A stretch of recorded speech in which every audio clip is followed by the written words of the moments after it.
Dieu soit la gloire. Voilà, je voudrais que l'ancien prie pour moi tout de suite, que le Seigneur puisse me bénir, car j'en ai vraiment besoin. Et nous avons tous besoin de la présence de Dieu. La présence de Dieu, on en a besoin plus que tout. La présence de Dieu, elle rafraîchit, elle nous restaure, elle nous fait du bien, elle nous donne du courage, elle nous donne de la puissance. Et c'est la présence de Dieu avant tout que nous avons besoin, et la présence de Dieu, nous la véhiculons avec la parole. C'est la parole de Dieu tellement puissante qui fait descendre la présence de Dieu. Sans la parole de Dieu, il n'y a rien du tout. Alors on va prier, s'il vous plaît. Moi, je n'ai pas l'habitude de tenir un micro, savez-vous pourquoi? Parce que je parle très fort et je suis même agaçant. Alors, je ne sais pas s'il y aurait un petit micro qu'on puisse mettre là, que je me recule pour parler. Je ne sais plus qu'il y en avait un tout à l'heure, pardonnez-moi de vous donner ce travail. Mais voilà. Il marche. Il ne marche pas. Il marche.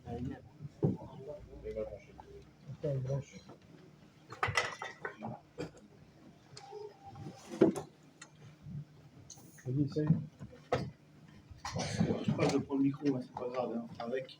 Il marche. Voilà. Un, deux, vous m'écoutez là? Non, pas assez fort. Hein. Allez, je prends le micro. Hein? Je prends le micro, allez, ça va pas. Hein. Allez.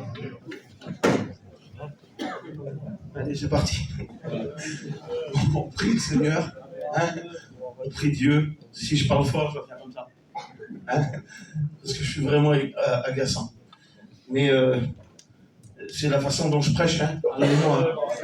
Je vous demande pardon. Essayez de m'effacer. Il n'y a rien de beau à voir de toute façon. Hein? Il n'y a rien de beau à voir de toute façon. Essayez de m'effacer et essayez d'écouter le message. Voilà, je demande à l'ancien qui prie pour moi. Tiens, prends-le. Nous te bénissons, te rendons grâce. Merci pour ce beau programme de cet après-midi, Seigneur. Merci car tu vas nous parler cet après-midi. Bénis ton messager, Seigneur. Remplis-le de ton esprit, Seigneur. Qu'il puisse avoir une parole pour chacun de nous, Seigneur. Que ton esprit, Seigneur, descende au milieu de nous. Saisis-toi maintenant de ton messager, afin, Seigneur, qu'il puisse nous porter ta parole avec autorité et puissance. Merci, Seigneur, car tu es présent au milieu de nous, Seigneur. Ceux qui sont venus avec des problèmes, des difficultés, Seigneur, tu puisses intervenir dans le nom du Seigneur Jésus. À ton nom soit toute la gloire. Amen. Amen. Gloire à Dieu. Amen. Gloire à Dieu. On dit Amen. Amen. Voilà, que le nom de l'Éternel soit béni. Je voudrais être le complément de ce matin. Je pense que Dieu nous donnera la force de pouvoir apporter le message. Vous savez, je vous dis ça avant de commencer la prédication. Quand j'étais plus jeune dans le ministère, j'essayais de faire de beaux messages. Et quand j'ai pris des coups, et quand je suis tombé au plus bas, j'ai compris que le beau message n'apportait rien du tout. J'ai compris que seul Dieu, le message qui devrait nous donner au cœur, de l'apporter dans la simplicité.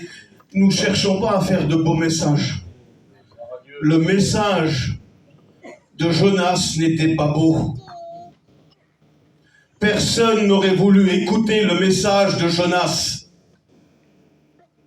Il a marché pendant la ville et il a crié. Imaginez-vous si je dois prêcher ce que Jonas a prêché. Imaginez-vous si je dois marcher au milieu de l'assemblée dans cet après-midi et que je dois dire, écoutez, dans 40 jours, vous serez détruits. Quel message que certains voudraient refuser. Un message qu'on ne voudrait pas écouter. Quand ils sont rentrés, quand Ésaïe rentrait dans la maison d'Ézéchias et qu'il a dit qu'il allait mourir. Quel horrible message. Mais c'était le message qu'il devait donner de la part de Dieu. Ce n'était rien d'autre. Et un serviteur de Dieu doit donner le message que Dieu lui a mis à cœur. Amen. Et on n'est pas ici pour faire des compétitions de prédication, car si on fait ça, on s'est tous trompés.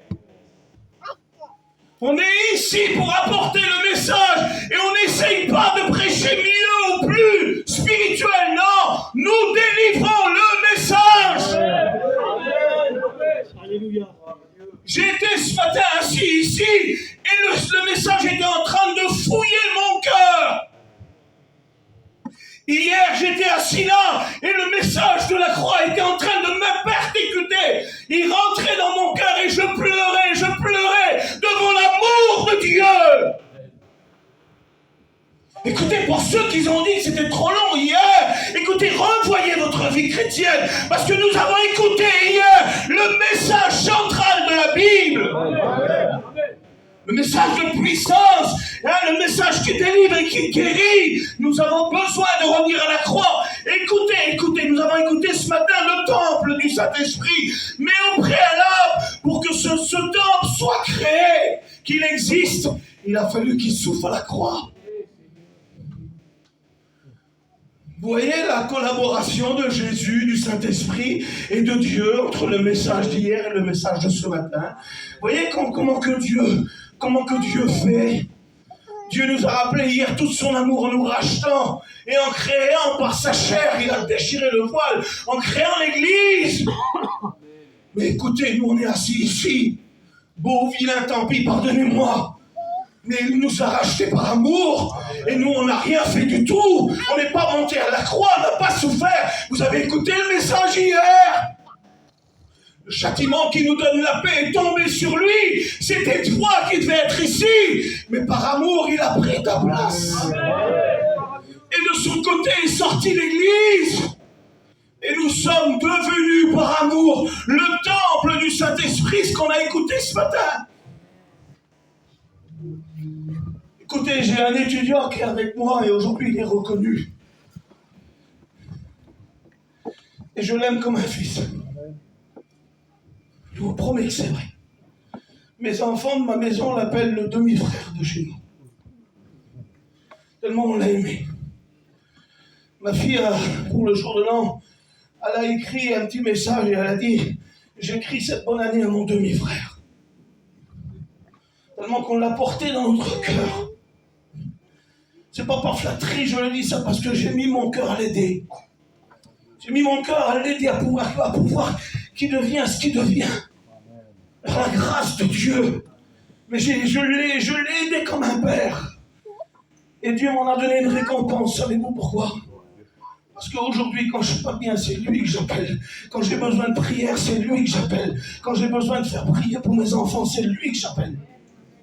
Et je vous promets qu'il est pour moi un soutien. Savez-vous ce qu'on a fait tout de suite? Vous n'avez rien vu, vous. Parce que quand j'ai terminé le repas, le Seigneur, j'ai rentré là-bas, à la chambre, et j'ai préparé un message. Et puis, j'étais un peu troublé dans mon esprit. J'étais fortement troublé dans mon esprit. Et puis, je vois dans l'assemblée qu'il y a un grand blocage. Parce qu'après, avec le message que nous avons écouté ce matin, écoutez, je vous promets qu'aujourd'hui, vous n'aurez pas mieux. Et demain matin, vous n'aurez pas mieux. Parce que le message que nous avons écouté ce matin, pardonne-moi mon Julot, mais c'est sans flatterie parce que c'est le diable qui flatte. C'est juste une vérité que je veux dire. Si vous attendez mieux que le message de ce matin, vous n'aurez pas mieux. Parce que ce message-là était entièrement complet de la part du Saint-Esprit. Et je me suis attendu ce matin que l'Église explose. Mais ça ne s'est pas fait. Elle n'a pas explosé, personne n'a explosé. J'ai trouvé ça bizarre. J'ai trouvé ça étrange de la part des enfants rachetés de Dieu d'avoir écouté un message comme on a écouté ce matin. Et quelques-uns ont prié. J'ai trouvé comme un mur, une séparation, tu sais, entre toi et le message. Et quand je suis rentré tout à l'heure et j'ai écrit un message, parce que j'ai pensé à un message et j'ai dû le réécrire. Puis quand je suis arrivé ici, je me suis assis avec Timoun là.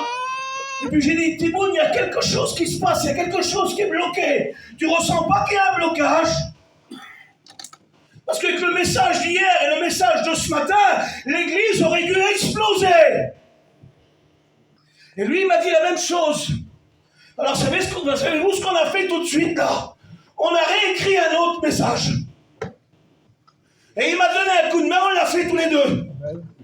Alors, on a réécrit un autre message et je pense que le Saint-Esprit veut débloquer la situation, afin que les valeurs que nous avons dans le temps proviennent. Parce que, écoute, il y a quelque chose qui bloque. Vous savez, le message qu'on prêche, c'est pas un message superficiel. Vous connaissez le mot superficiel? Superficiel, c'est ce qui effleure la peau. Hein,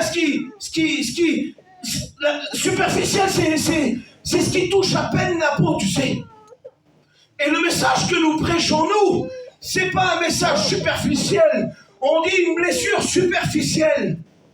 C'est pas grand-chose, c'est juste une petite plaie. Mais le message de la parole de Dieu, écoutez, ce n'est pas un message pour frissonner. Il n'apporte pas de frisson, le message de la parole de Dieu. Parce que ici, c'est pas devant des sentiments qu'on est. C'est devant des foyers, devant des êtres humains, devant des personnes qui souffrent. Et c'est pas un sentiment qui va changer ta situation. C'est pas un frisson ou un beau cantique émotionnel, pardonnez-moi, qui changera ton état. Ce qui va changer ton état, c'est la parole de Dieu. Amen. La Bible. Amen. Rien d'autre que la Bible. Je ressens forte opposition du diable. Mais alors très forte. Je vous promets que c'est vrai que je ressens le diable fortement, qui est en train de s'opposer à la parole de Dieu. Mais je sais une chose. Je sais une seule chose. C'est que lui, il est damné. Il est déjà jugé, il est déjà condamné. Écoute, toi, t'es pas encore jugé, t'es pas encore condamné. Parce que la grâce est ouverte ici. La parole de Dieu est encore ouverte. Et s'il voudrait un petit peu me troubler, il me trouble souvent à la prédication. Souvent, il est près de moi. J'en ai marre de lui. Les prédications deviennent un combat, mon judo, un combat de boxe. Quand je viens à la prédication, c'est comme si que je me bats avec tous les ténèbres. Alors, c'est pas des beaux messages que je cherche. J'ai juste la parole de Dieu pour détruire les œuvres ténébreuses. Des œuvres ténébreuses, que vous le vouliez ou pas. Il y a des manigances sataniques, diaboliques. Il y a des émissaires de Satan qui viennent pour détruire. Savez-vous ce qu'est l'essence du diable? Savez-vous de quoi il se nourrit? Il était réjoui ces dernières semaines, ces derniers jours, quand le médecin venait et qu'il disait il reste une journée, il reste 2 jours. Le royaume des ténèbres se frottait dans les mains et il se nourrissait de la souffrance. Son essence à lui, c'est ta souffrance. C'est ce que tu es en train de vivre. Quand les gens souffrent, ils s'en nourrissent. Mais je sais une chose, c'est que la prédication vers laquelle le Saint-Esprit nous oriente dans cet après-midi, c'est une prédication qui veut débloquer les situations les plus bloquées, qui veut détruire les œuvres ténébreuses.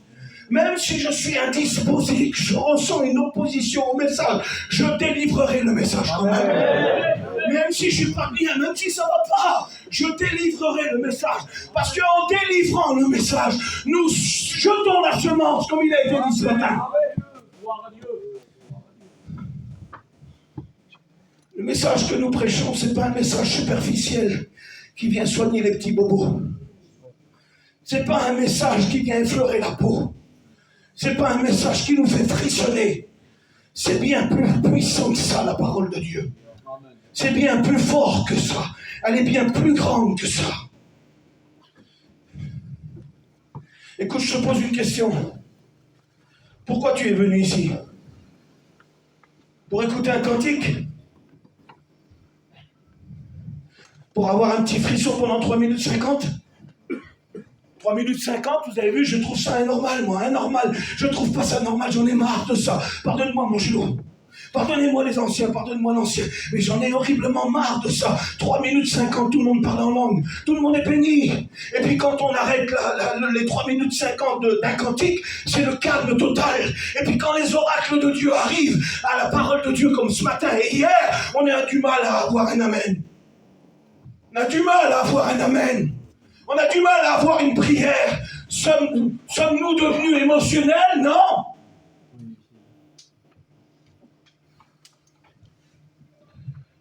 Je ne suis pas ici pour essayer de vous juger, pour condamner, parce que vous savez, des fois, il y a des choses qui nous font tellement mal, qui nous ont fait régresser, qui nous ont fait aller au plus bas de terre. puis quand on a mal, on a mal. Et puis le message que Dieu a donné tout de suite, c'est un message spirituel. C'est un message de l'esprit. Amen. Pardonnez-moi, mais il y a certaines personnes qui voudraient enlever la révélation de la Bible. Si vous devez enlever la révélation, enlevez l'Apocalypse. Parce que le nom de l'Apocalypse, c'est révélation. Il y en a qui voudraient enlever la révélation. Savez-vous que la lettre tue? Savez-vous que la lettre tue? La lettre nous a été donnée pour la mort. Car la lettre est la loi, la lettre est les commandements. C'était pour nous montrer que nous étions pécheurs et condamnés. Mais il y a une autre volée de la parole de Dieu qu'on appelle le Nouveau Testament, qui arrive non pas pour anéantir la loi, mais pour donner une solution éternelle. Notre volet, nous y sommes, c'est le Nouveau Testament. Et Jésus, dans toute sa grâce, est venu pour nous pardonner, nous sauver. Nous ne sommes plus dans l'ancien volet, nous sommes dans le volet qui vivifie. La lettre tue, mais l'esprit vivifie. Et aujourd'hui, ce message veut vivifier ta vie, veut te redonner de l'espoir, veut enlever les poids, veut guérir tes plaies. C'est un message spirituel. Vous savez quand l'ange parle à Jean dans le livre de l'Apocalypse, les 7 églises nous représentent 7 temps. C'est un seul temps, mais ils sont fragmentés en 7 fois. Et puis au commencement de chaque église, il y en a 7. Et puis nous sommes ici à la Odyssée, à la dernière. Mais quand on est au commencement de l'église, écoutez, il y a quelque chose de merveilleux dans ces 7 lettres-là. Il y a quelque chose d'extraordinaire, c'est un message spirituel.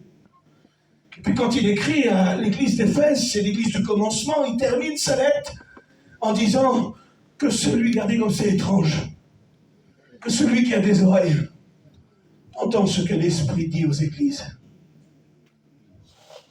On peut bien parfois écouter. Une fois on a dit c'est beau, ou c'est trop long. Et puis notre cœur est encore blessé parce qu'on n'a pas compris le message spirituel. Vous savez, quand Satan s'est présenté devant Jésus, il avait un message charnel. Mais Jésus n'avait pas le même message que Satan. Parce que ce qu'il voulait, lui, c'est que tout soit orienté par la terre, sur la terre. Et puis il dit, si tu es le Fils de Dieu, tu es capable de tout faire. Alors ordonne que ces pierres deviennent du pain. Mais Jésus avait un message spirituel. Il a dit, l'homme ne vivra pas de pain seulement, mais de toute parole qui sort de la bouche de Dieu. Et écoutez, tu peux manger le meilleur pain, tu garderas ton angoisse. Tu peux manger le meilleur pain, tu auras toujours ta guerre chez toi, tu auras toujours ton désespoir. Le message qui guérit est le message spirituel. Et aux églises, aux 7 églises, quand il termine sa lettre, à chaque fois il dit que celui qui a des oreilles, nous avons tous des oreilles. Nous avons tous des oreilles. Mais comment voulez-vous entendre la parole de Dieu? Est-ce que vous voulez l'écouter avec de l'espoir ou tu peux t'en sortir? Ou alors encore avec un doute en disant je resterai dans ma situation. J'aimerais te dire aujourd'hui, écoute, que ça soit hier ou ce matin ou les réunions qui vont arriver, ouvre ton cœur et écoute le message spirituel. Le message qui frappe le cœur, qui redonne de l'espoir. Et puis on va aller tout de suite dans le message. Nous avons écrit, moi et Timoun. On l'a fait à 2. Voilà. C'est un message qui va s'adresser au cœur. J'ai écrit il y a quelques jours quelque chose. Et puis, dans ce que j'ai écrit, il me manquait des pages. Quand je suis parti tout à l'heure, là, après manger, je suis parti. C'était plus ce message-là que j'avais écrit, c'était un autre. Puis le Saint-Esprit poussant sur moi en revenant au message, je voulais obéir à ce que Dieu veut. Nous voulons obéir à ce que Dieu veut. Je ne sais pas si le message, je pense que le message parlera à quelqu'un. Et je voudrais que tu écoutes ce message avec la voix de la spiritualité qui est encore en toi. Et puis vous savez, nous on a demandé, j'ai été choqué ce matin de la réaction, pardonnez-moi. Hein. C'est pas un jugement, c'est une constatation. J'ai pas le droit de vous juger parce que je vis aussi des états bizarres un peu des fois des moments difficiles, des jours où on est à terre. Et j'étais le premier à me lever à l'appel tout à l'heure. Le premier à me lever. Je n'ai pas hésité parce que je sentais que ce message spirituel était en train de résonner en moi. Il résonnait à mon cœur. Il fouillait, j'ai dit, puisqu'il a fait le message, il m'a fouillé intérieurement. Il a ranimé en moi des choses. Il m'a redonné de la vigueur. Il m'a redonné du courage. Et j'ai voulu répondre à Dieu. Parce que vous savez, quand Dieu nous parle, il faut répondre. Il faut répondre. C'est impoli quand quelqu'un vient à la maison et qu'il vous parle et vous ne répondez pas. C'est quelque chose d'impoli. On n'a pas été habitué, on n'a pas été élevé à fermer la bouche devant quelqu'un qui va nous parler. Quand Dieu vous parle, vous devez répondre. C'est pas le tour de répondre, vous savez, en se levant. Il faut répondre son cœur. Il faut pleurer devant Dieu s'il faut pleurer. Il faut se repentir s'il faut se repentir. Il faut le louer s'il le louer. Écoute, loue pas Dieu si ça va pas. Fais pas une louange si à l'intérieur de ton cœur tout est brisé. Ça sera une apparence qui servira à rien. C'est une prière qui servira à rien du tout. N'essaye pas à louer Dieu si ton cœur a un besoin. Viens directement au besoin. Et le message là qui est en train de venir, c'est Dieu qui veut venir directement à ton besoin. Parce qu'il y a quelque chose qui est bloqué, il y a quelque chose qui bloque. Et on a demandé tout à l'heure, on a demandé hier. Mais vous savez, quand on vit quelque chose, quand on vit une souffrance, quand on vit une douleur, quand on vit quelque chose qui est brisé intérieurement, eh bien on a du mal à faire ce que... Je veux pas dire ça. Mais des fois, l'Écriture nous demande des exigences. Mais quand on est en miettes, on a du mal à faire des exigences de l'Écriture. On nous demande de nous repentir ou d'aller demander pardon.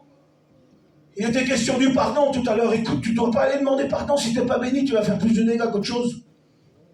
Tu vas tout casser.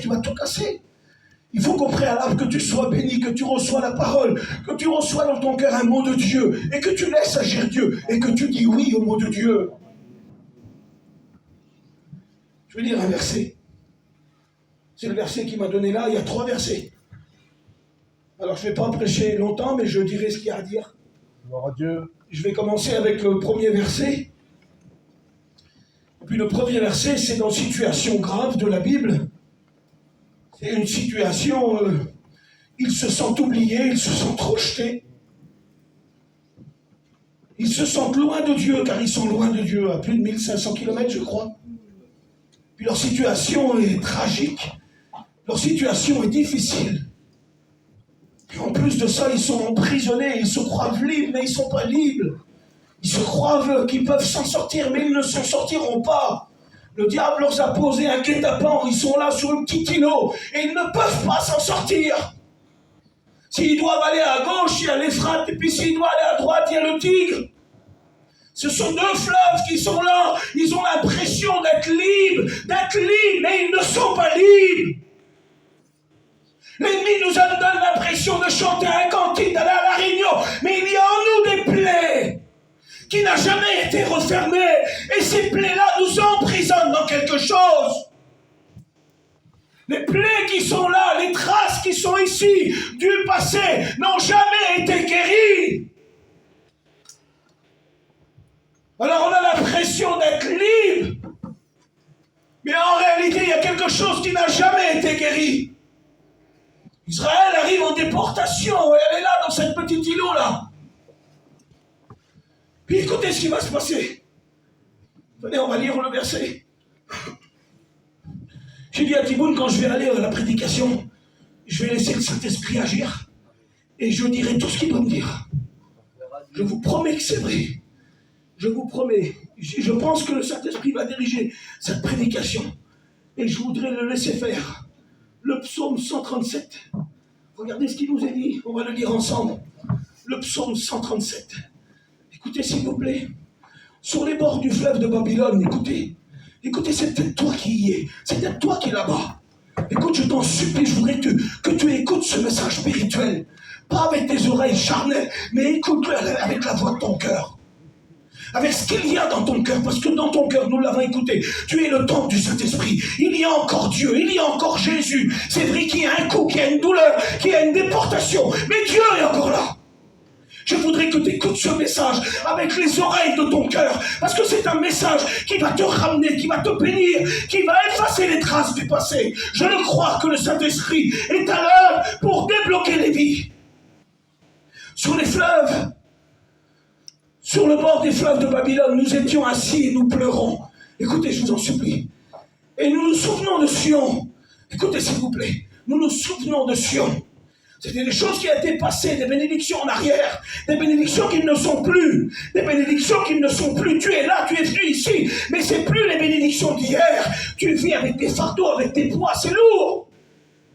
Et eux, ils étaient assis sur les bords du fleuve, et ils se souvenaient de Sion. Écoutez, s'il vous plaît, sur les sols des contrées, écoutez, sur les sols des contrées, regardez ce qu'ils ont fait. Regardez, c'était tellement la souffrance, la misère et la douleur. Sur les sols des contrées, nous avions suspendu nos harpes. Nous avons suspendu nos harpes. Là, nos vainqueurs nous demandaient des chants. Babylone est assis là. Elle est en train de pleurer devant sa situation, devant sa misère. Et puis, c'est plus le cantique comme les cantiques de Sion. Ce que tu es en train de vivre, c'est plus les cantiques d'hier ou d'avant-hier ou des années précédentes. Elle arrive sur cette petite îlot, elle ne peut ni aller à droite ni à gauche. Elle ne peut s'en sortir, elle pense qu'elle est libre, mais elle n'est pas libre. Elle est assise au bord des fleuves, elle a suspendu les harpes, les guitares et tout sur les sols de la contrée. Et elle est assise en pleurant et elle pleure. Et puis vous savez, les Babyloniens, pendant 70 ans, ont vu ces harpes suspendues là. Ils les ont suspendues au sol. Puis c'est de là est sorti le nom sol pleureur. Parce que tellement ils les ont vu pleurer en dessous des arbres, ils ont nommé ces arbres-là les sols pleureurs. Rien qu'en te voyant ton visage, on comprend que tu es en train de souffrir. Il y a des visages qui parlent, vous savez. Il y a des visages qui portent la souffrance et la douleur. Il y a des visages qui en disent long. Il y a des visages qui sont des lettres écrites par la souffrance. Ils sont là en train de pleurer. Il n'y a plus de chant, il n'y a plus de cantique. Pendant une période de réunion, 3 minutes 50, tu peux chanter encore un cantique. Mais c'est plus ce qui était à la maison comme avant. Cette douleur qui est venue, c'est cet accident qui est venu, qui a frappé ton cœur, c'est l'ennemi qui est arrivé dans ta maison et qui t'a emmené sur une terre étrangère. Et ils sont là, ils sont en train de pleurer. Et puis les vainqueurs, ceux qui pensaient avoir vaincu sur Israël, ceux qui les avaient déportés d'une terre à une autre, pensaient qu'ils avaient remporté la victoire sur Israël. Et puis dans ton état que tu es en train de vivre là, dans ta douleur profonde, dans ta plaie profonde, tu te dis maintenant je ne reviendrai plus comme j'étais avant. Et le diable vient te chuchoter à l'oreille en te disant tu n'es plus comme avant. Avant tu chantais à Sion, avant tu étais béni, maintenant tu es détruit sur une terre étrangère. Puis quand les vainqueurs arrivent, c'est avec de la moquerie. Quand Satan arrive, c'est avec de la moquerie. Il vient pour nous déstabiliser. Il vient pour nous accuser. Quand il vient, c'est toujours pour détruire. Quand ils arrivent, regardez ce qu'ils disent. Chantez-nous des cantiques, comme vous chantez à Sion. Et ils vont répondre. Comment chanterons-nous des cantiques à l'Éternel sur une terre étrangère? Ta situation que tu es en train de vivre, le coup que tu as pris, ta douleur profonde. Il était question de hier et aujourd'hui de la restauration. Et je crois que Dieu est en train de parler. Parce que, écoute, tu es ce que tu es le temple du Saint-Esprit. Il t'a racheté à un grand prix, nous l'avons écouté hier. Mais il y a quelque chose qui est venu qui a frappé ta vie. Et dans cette chose qui a frappé ta vie, tu es sur une terre étrangère. Et sur cette terre étrangère, tu dis, je ne m'en sortirai plus. Je mourirai ici. Je ne m'en sortirai plus. C'est terminé. Dans cette terre étrangère, les vainqueurs arrivent pour se moquer de toi. Parce que dans ton état, le diable est en train de se moquer de toi. Mais écoutez, est-ce que Dieu donnera le dernier mot à Satan? Est-ce que Dieu donnera dans cet après-midi le dernier mot à Satan? Est-ce que ta situation va la remporter dans cet après-midi? Ou est-ce que tu voudrais dire oui, Seigneur, je décide aujourd'hui, par un oui de ma bouche, de revenir? Parce que, écoute, dans cette situation grave et tragique, il y a un verset qui va arriver. Parce que Dieu a toujours un verset. Il a toujours une porte. Il a toujours une bénédiction à t'accorder. Vous savez, en 1948, quand Israël est assiégé, ils vivent avec 100 grammes de farine par jour, 100 grammes de pommes de terre. C'est rien du tout pour un foyer, 100 grammes de viande. Puis ils sont là. Puis d'un seul coup, il y a des convois de marchandises qui arrivent, c'est du manger plein, des transports pleins. Des transports pleins de marchandises, de manger pour Israël. Puis en première tête du convoi, savez-vous ce qu'il y a? Marqué en rouge. Il y a ce verset que Dieu a dit. Quand ils étaient dans la déportation, dans la misère, quand le diable les avait frappés, mis des coups, quand ils essayaient de trouver le moyen de sortir, il y avait un fleuve à droite, un fleuve à gauche. Ils voyaient leurs enfants dépérir dans cette situation. Le diable venait, il frappait fort, fort. Parce que le diable frappe fort. Nous regardons toutes nos maisons. Et le diable vient, il détruit. Il fait mal. Il regarde sur nos visages. Péché les a ruinés.